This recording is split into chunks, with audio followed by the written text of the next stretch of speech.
NBA Board of Governors approved exploration of expansion to Las Vegas and Seattle. This has been long coming. A lot of people have been spreading rumors about it. Everyone's been talking about it. They've just been waiting for this vote to happen, so we're here to talk about it. Initially, we were going to talk about some possible expansion cities that they were going to do, but it turns out Seattle and Las Vegas they're locked in on that, and they're apparently looking for buyers for those cities, so... Well, I think those are the clear front runners in terms of cities. I know we were talking a bit before this. Pittsburgh makes sense. They have 3 Big 4 sports teams. Basketball is the only one they're missing. What was the other one you said? New Mexico. Oh, New Mexico, yeah. Or Mexico City, little crazy, actually. a little bit out there. You can't go to Mexico. I think Seattle and Las Vegas are the clear 2 answers. Those are the right cities to go to. Pittsburgh, as you said, I really like them. They've had success in the other big 3 sports. Yep. I don't think you can go wrong there. Those fans are very loyal. They would all love to have all-star basketball franchises. So. Yeah, no absolutely. doubt. And then Personally, I think I would prefer Pittsburgh over Las Vegas. Vegas just seems like such a cash grab. Yes, Vegas is a cash grab. It's not a good city. It's a city in a desert. There's nothing outside of it. Nevada doesn't even have that. But big they of a make a population. shit ton of money. So obviously might as well do it. And I feel like their fans are heavily fair weather. Like there are because they didn't have any teams before. Right. You go on a boys trip to Vegas. You don't want to go to a basketball game. I mean, that'd be kind of sick probably too. expensive. It depends on if I went at the casino or not. Oh, exactly. But of course, so yeah, you we're all Seattle, gambling addicts. Vegas, Pittsburgh. I think the next logical, most reasonable outcome would be a new Canadian team, Montreal or Vancouver. Yeah, that would be cool. Markets there.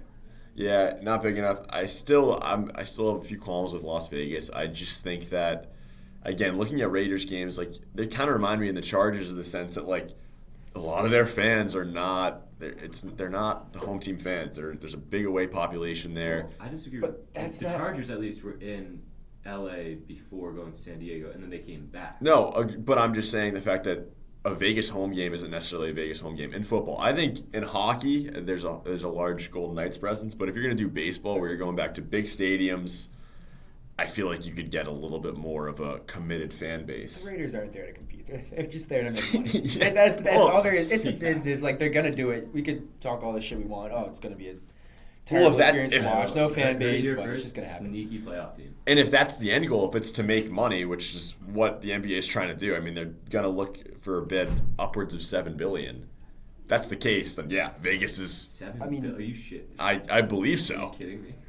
So the way expansion works is teams get to protect up to 8 players, and only 1 player from your team can be taken. And then each... The NBA is full of talent. I feel like there's a world where they can get some young guys. Obviously, they're not going to be great right away. Well, I think contracts are going to be the biggest factor in who teams choose to protect. They will. It definitely will. I don't think you're getting any good young guys on cheap contracts. You're getting nothing crazy, but I mean, you think about the Celtics, you're getting a Jordan Walsh, a Sam Hauser. There's solid role play. Jordan Walsh would be Jordan Walsh could develop into a solid starting he could easily develop and become a good starter, maybe better. I don't know. Mm-hmm. I wonder if they would do it at the same, introduce both teams at the same time, or I think they would. It would be a competitive draft. That would. I saw which would be difficult. They have better chances at the first overall pick. They should. They should. Yes, they definitely should get that. That should also help the tanking problem for a season or two. Right, and for a couple seasons. Yeah, looking at going off what Blake said, historically, teams receive the league kind of has gone away from giving expansion teams the number 1 pick right off the bat, but the last 2 teams, the Grizzlies and the Bobcats, and then the Raptors too, actually 4, 6, and 7. So pretty good draft capital to start off.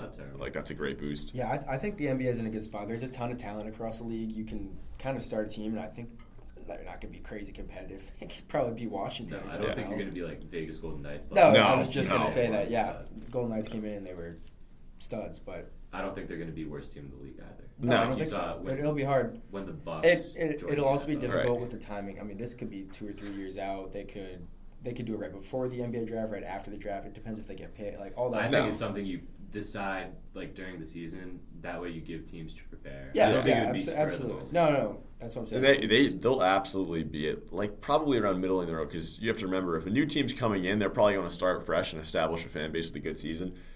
a good handful of teams already have agendas like we're going to have a down year, we're going to tank. So they're going to at least finish better than those With teams. the tanking problem, Yeah. they're probably already better than Right, exactly. That's what I Yeah. mean. It's just at this point in time, you don't know if they're going to come in. Like, will they have opportunities in free agency? Will they? I mean, True. if you're saying they'll have better odds at the top picks, that'd be great to see. But it comes down to who's going to buy these teams and are they willing to spend like right off the bat to just grow straight away and get a huge fan base. Yeah. I think that'd be really Are interesting. they going to see. take good players on bad contracts, or are they going to take mediocre players on team-friendly There's deals? probably a lot of guys who would love to go to Vegas or like Yeah. they'd take Seattle. We talked about Vegas. What's interesting to me is Seattle. Would they go back to using SuperSonics, or are they going to start a completely new franchise? I mean, if there's no legality behind it, which there probably is, there's always going to be those issues. I would love to see SuperSonics, and I think a ton of fans in the Seattle area, outer Seattle area, would think the same thing. I mean, the SuperSonics were an iconic franchise, and obviously financial issues and new ownership kind of led them away from that past. But I think fans are eager for it, and this idea popping up when they say Seattle, fans say SuperSonics. I agree. I would be curious when the SuperSonics became the Thunder. The Thunder are pretty good right now. You think most Seattle fans are Thunder fans? I'd have to imagine. I don't know where else they would Like go. imagine going from the perennial kind of favorites to win the chip to being a fan of a new team, pretend they suck. Like that'd be a tough hit for the fan base. However, obviously, still a win to get a new team in the city.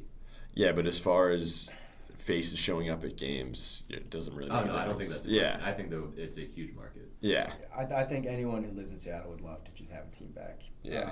Do you think Ideally, it'd be as big if they move away from the SuperSonics name, though.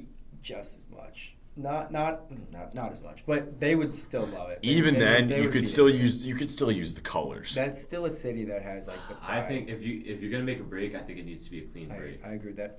Now, I don't think there should be a break. I think they should become the SuperSonics again. I think- The question is, do they retain the history? Everyone, whether you're a Seattle fan or not, would love to see them back as the SuperSonics. There's just like no There's just- denying. yeah. Well, all right, so we dug a little bit deeper into this the Seattle bringing the SuperSonics home, and we could see. So OKC is currently owned by a company called Professional Basketball Club (PBC), and when they made an agreement with the Seattle SuperSonics back in 2008, the agreement dictated that OKC was barred from using the SuperSonics team colors, all their trademarks and intellectual property, everything. They couldn't use it, so that's why they created the OKC Thunder. And now, what this is also saying is that PBC agreed to transfer at no cost at all the right, title, and interest to the SuperSonics intellectual property to a new NBA team owner in Seattle. So it kind of turns out, as what they're saying, the Seattle mayor and the Washington governor have been meeting with NBA Commissioner Adam Silver. I wish it was Adam Sandler. Yeah, It'd be a lot that'd be cooler. cool. Yeah. He goes ball, too. Dude, he They does. were talking, and there's some quotes saying, "Seattle's ready to welcome the Sonics home. We never stopped being a basketball city, and the fans have never given up." So this article was published 2 hours ago. It seems pretty legit. And it There's seems some like, there's some I mean, foreshadowing the here. Seattle Right. mayor is Does here that- talking. Yeah. Does that I'll be honest, the NBA can say whatever they want. This makes it seem like the SuperSonics and the colors and everything they have is coming back.